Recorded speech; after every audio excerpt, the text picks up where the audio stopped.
changer pareil. Madame la maire, chers collègues, l'examen du budget pour l'année à venir est un moment important, central même dans la vie démocratique et politique de notre capitale. Moment capital car derrière les chiffres, c'est avant tout une heure de vérité, même si parfois ces vérités ne sont pas agréables à entendre. Pour cet exercice, il aurait pu prendre une toute autre tournure et se dérouler dans un climat moins tendu si les errements, que dis-je, les erreurs répétées de votre majorité ne nous poussaient à pointer, à dénoncer le marasme dans lequel vous avez plongé notre belle ville.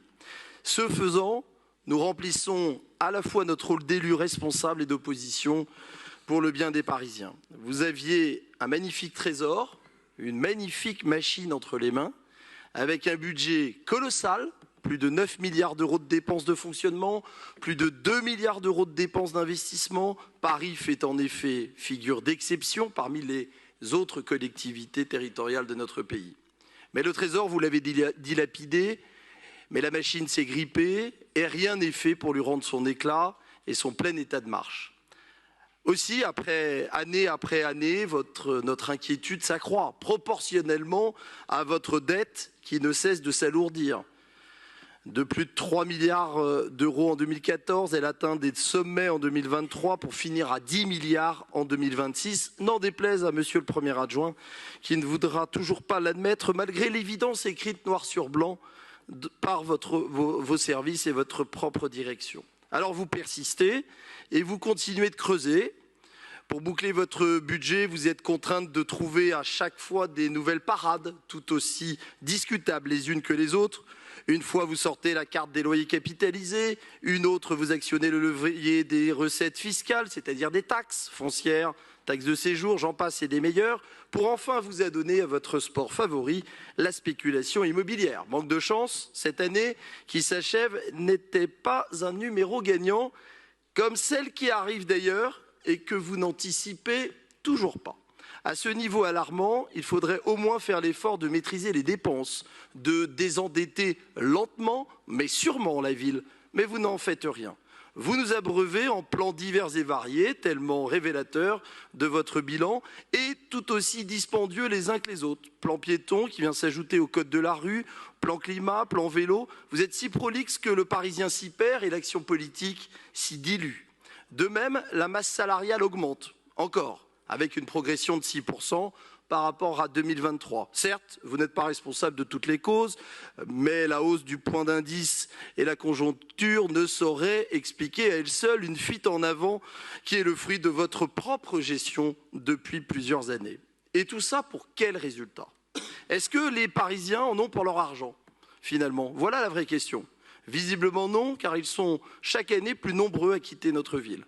En matière de voirie, nos rues sont en chantier permanent par votre manque de coordination et de contrôle, par laxisme aussi. En matière de propreté, le constat est sans appel et ce n'est pas la création de 18, chers collègues, 18 postes d'éboueurs qui va changer grand-chose à une situation dégradée que vous n'arrivez pas à enrayer. En matière de logement, vous nous dites que c'est l'une de vos priorités, notamment en matière de rénovation énergétique. Soit. Mais auriez-vous oublié que le parc de logement comprend le social, certes, mais aussi le privé? Sans doute que oui, vu la différence de traitement que vous pratiquez. 130 millions pour le parc social, 13 millions pour le parc privé. La transition et la rénovation énergétique des logements ne pourra être pleinement efficace que si vous mettez fin à cette inégalité. De même, comment expliquez-vous que dans le parc de vos propres bailleurs, on trouve encore des logements dans un état d'insalubrité inacceptable? Comment pouvons-nous encore le constater sur le terrain?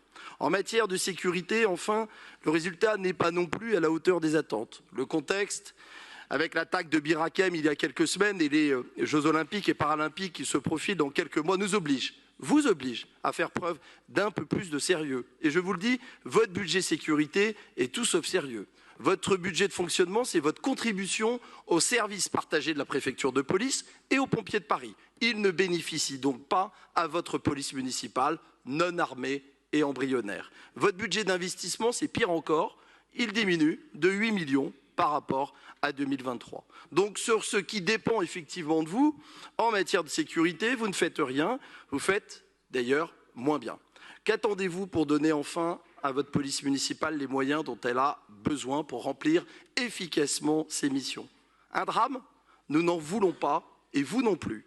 Madame la maire, pour engager les réformes qui s'imposent, pour changer Paris, passer les colères, il faut bien accepter que la contradiction politique est un apport positif pour l'intérêt de la capitale. Car c'est aussi de cette manière que nous concevons notre mandat avec Rachida Dati et le groupe Changer Paris en tant qu'élus responsables et d'opposition sincère qui vous bouscule pour l'unique bien-être des Parisiens. Je vous remercie.